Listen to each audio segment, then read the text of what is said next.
Hello engineers, मैं engineer Vijay Kumar स्वागत करता हूं सिविल गुरुजी प्रयागराज के यूट्यूब चैनल में।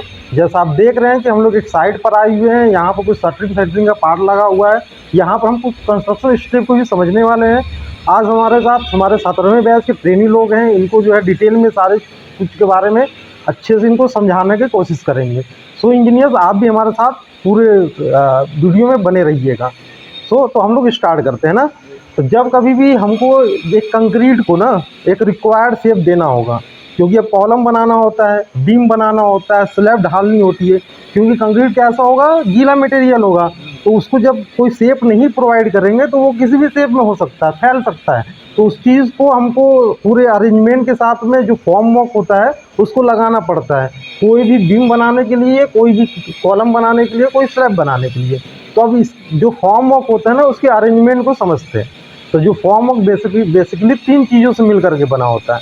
पहला क्या लगा होता है, हॉरिजॉन्टल सपोर्ट पर। अभी क्या है कि इसका जो क्यूरिंग टाइम था, जो स्ट्रेन था, अचीव हो गया, इसलिए रिमूव कर दिया गया शटरिंग को। नहीं तो हम बॉटम पोर्शन में जो है जो प्लाई लगाते हैं उसको सेंटरिंग बोलते हैं। ठीक है, उसको नोट डाउन भी करते रहना है, एक एक जो चीज़ें मैं बताता रहूँगा। अब जैसे कि उस सेंटरिंग को भी सपोर्ट करना होगा, तो हम जो वर्टिकल मेंबर का यूज़ करते हैं ये होता है प्रॉप्स, इसको स्टेजिंग भी बोलते हैं। ठीक है, वर्टिकल पार्ट को जो सपोर्ट करता है वर्टिकल मेंबर को, इसको हम प्रॉप्स बोलते हैं, जिसको स्टेजिंग भी कहते हैं। जनरली ये बम्बू का भी देखो लगा हुआ है, यहाँ बल्लियाँ भी हो सकती हैं, टेलीस्कोपिक प्रॉप्स भी होते हैं, माइल्ड स्टील के बने होते हैं। तो उसमें एडजस्टमेंट हम उसका हाइट को कर सकते हैं। अब देखो, ये जो हम प्रॉप्स लगाते जब है ना, तो जब बीम के बॉटम पर लगाएंगे हम, तो यहाँ पर देखो टी हेड बना हुआ है।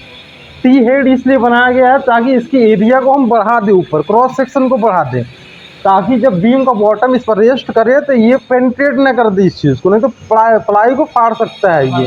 तो उस एरिया को हमने जो है बढ़ा दिया टी हेड बना करके।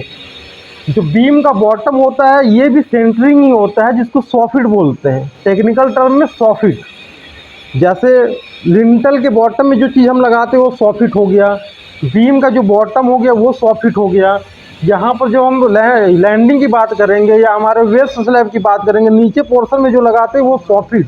सॉफिट यानी सेंटरिंग। शटरिंग क्या होगा, जो वर्टिकल सरफेस पर लगा रहता है मेंबर, उसको हम शटरिंग बोलते हैं।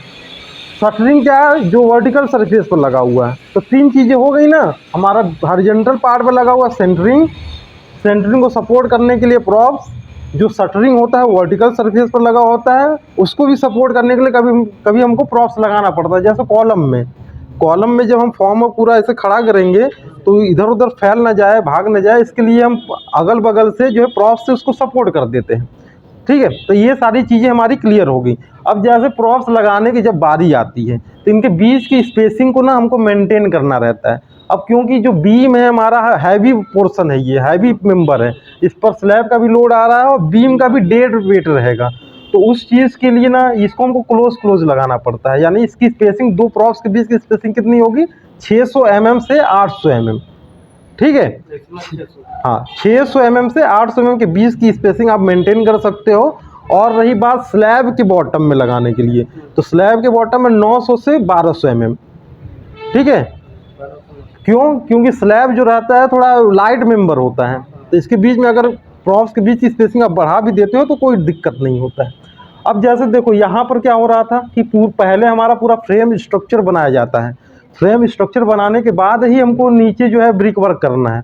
ऐसा इसलिए करना होता है क्योंकि देखो, कंक्रीट अलग में मटेरियल है, ब्रिक हमारा अलग मटेरियल है। अगर मैं इस पूरे वाल के साथ में अगर मैं कॉलम कास्ट करता हूँ तो दोनों एक जैसे बिहेव करने लग जाएंगे। जब लोड आएगा कॉलम पर तो वो वाल पर भी ट्रांसफ़र हो जाएगा। जबकि फ्रेम स्ट्रक्चर में क्या होता है, फ्रेम स्ट्रक्चर में ये होगा कि जो सारा का सारा लोड होगा स्लैब का बीम पर, बीम से कॉलम पर, कॉलम से फुटिंग पर। लेकिन जब वही वो लोड बियरिंग स्ट्रक्चर होता है तो वहाँ हमें कॉलम भी बनाने की ज़रूरत नहीं है, पूरा का पूरा लोड वाल पर आएगा। वाल के थ्रू जो स्टेप फुटिंग होती है, अभी वो कॉलेजेस में पढ़ा होगा, स्टेप फुटिंग जो बनी रहती है ना, पूरी वाल के लिए ट्रेंच खोद देते हैं, फिर उसमें पूरा फाउंडेशन बनाते हैं। तो उस कंडीशन में जैसे कि आप लोड बियरिंग स्ट्रक्चर बना रहे हो ना, तो वहाँ कॉलम देने की ज़रूरत ही नहीं है। तो अगर मान लो कॉलम ये खड़ा है इस, और पहले तुमने वाल खड़ा कर दिया, अब इसमें तुम कॉलम की कास्टिंग कर रहे हो, तो वो कोई इसका फ़ायदा नहीं निकलेगा इस पूरे कॉलम का। क्योंकि लोड जो है इस वाल पर भी ट्रांसफ़र होने लग गया।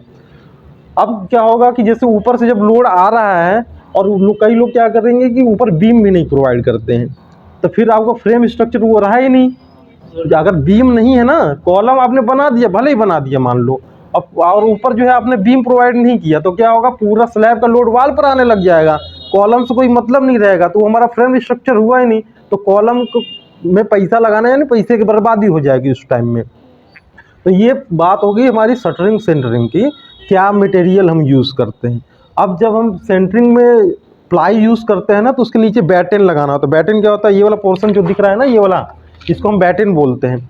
बैटेन का यूज़ क्या रहेगा कि प्रॉप्स जो रहेगा ना उस बैटेन से ही टिका रहेगा, डायरेक्टली प्लाई से कनेक्टेड नहीं होगा। अगर इस वाले पूरे के पूरे प्रॉप्स को उस प्लाई पर टिका दो तो यार फट जाएगा ना, वो 10 से 12 mm ही थिकनेस उसका होता है, तो पेनिट्रेट कर सकता है। इसलिए हमको क्या करना है, पहले प्रॉप्स लगाने से पहले हमको बैटेन शॉर्टर स्पान के लॉन्ग में, लॉन्गर स्पान के लॉन्ग में रखने के बाद में फिर इस प्रॉप्स को उस जो बैटेन होगा उसी में नेल्स मार करके इसको खड़ा कर देंगे, फिर उसके ऊपर हम प्लाई रखते हैं।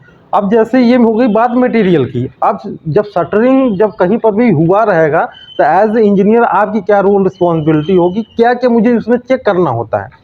तो जैसे कल की क्लास में भी हमने देखा था लेवल ट्रांसफ़र करना, तो उस लेवल का कैसे यूज़ करेंगे सेंटरिंग में, ताकि हमारा पूरा का पूरा जो सेंटरिंग हुआ है, शटरिंग हुआ, प्रॉपर लेवल में हुआ है कि नहीं हुआ है। जो बीम का हमने बॉटम लगाया है कहीं यहाँ बीच में लटक तो नहीं गया है ना। अगर लटक जाएगा तो बीम बनाएगा तो वो भी लटका हुआ दिखेगा, तो कोई इंसान उस घर में रहना चाहेगा कि पूरी बिल्डिंग ही ऐसा लगेगा कि ऊपर गिर जाएगी, समझे। तो वहाँ पर हमको चेक लिस्ट में यही सारा चीज़ चेक करना पड़ता है कि शटरिंग का प्रॉपर लेवल है कि नहीं है।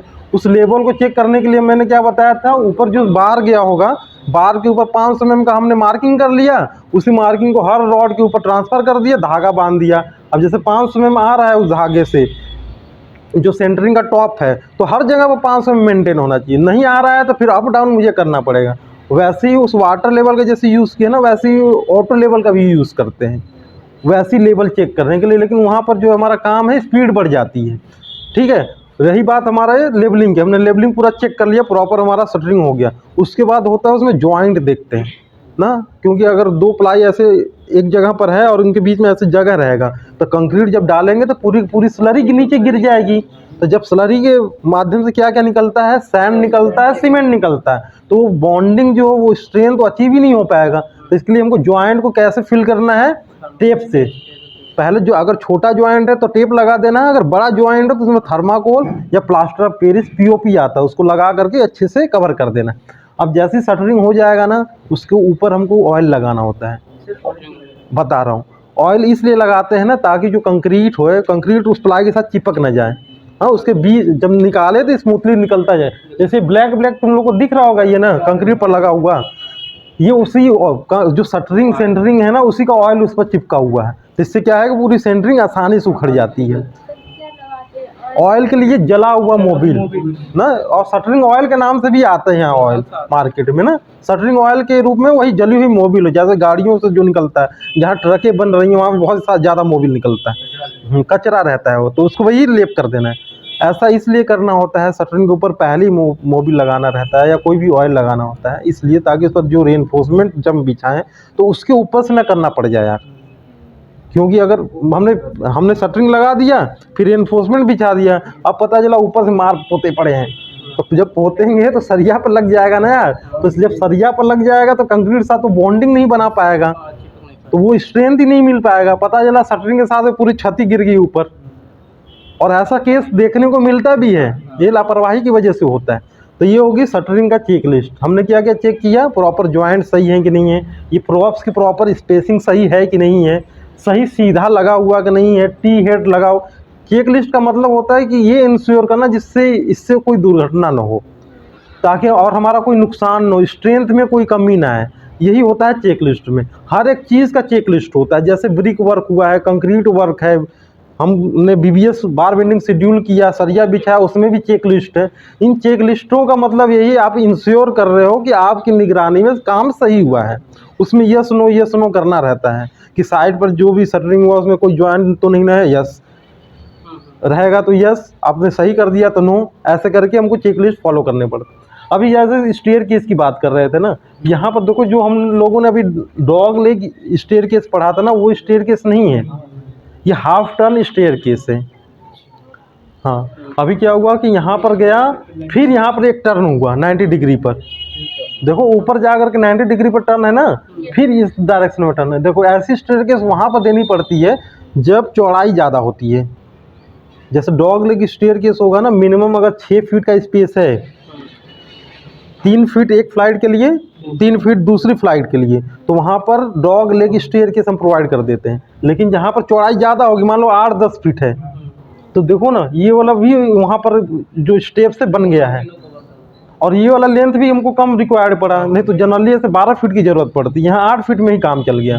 तो हमने कि हमारी चौड़ाई भी ज़्यादा थी और लंबाई कम थी, तो उस कंडीशन में हमको इस टाइप का जो है स्टेयर केस देना है। कभी कभी देखा होगा open well staircase, open well staircase colleges में बने रहते हैं, जहाँ लिफ्ट हमको लगाना रहता है। ऐसा नहीं देखते हो जब मूवी देखने जाते हैं मॉल वॉल में, तो ऐसे स्टेयर रहती है, फिर ऐसे, तो बीच में एकदम होल से रहता है, बड़ा पोर्शन जो रहता है पूरा का पूरा, ताकि उसमें हम जो लिफ्ट होता है, लिफ्ट का पूरा सिस्टम अरेंजमेंट वहाँ पर लगा पाए। ठीक है ना, तो ये टाइप है स्टेयर केस के। अभी जैसे कि उसके मेंबर के बारे में हमने बात किया था, देखो यहाँ पर स्टेप्स ब्रिक वर्क के बनाए गए हैं, लेकिन हम लोग के केस में क्या बनाया गया है, कंक्रीट का बनाया गया है। तो यहाँ पर जो ब्रिक वर्क हम स्टेप बना रहे थे, यहाँ पर किसी प्रकार के शटरिंग की जरूरत नहीं पड़ेगी। ठीक है, तो यहीं पर आ जाओ, यहीं पर आ जाओ।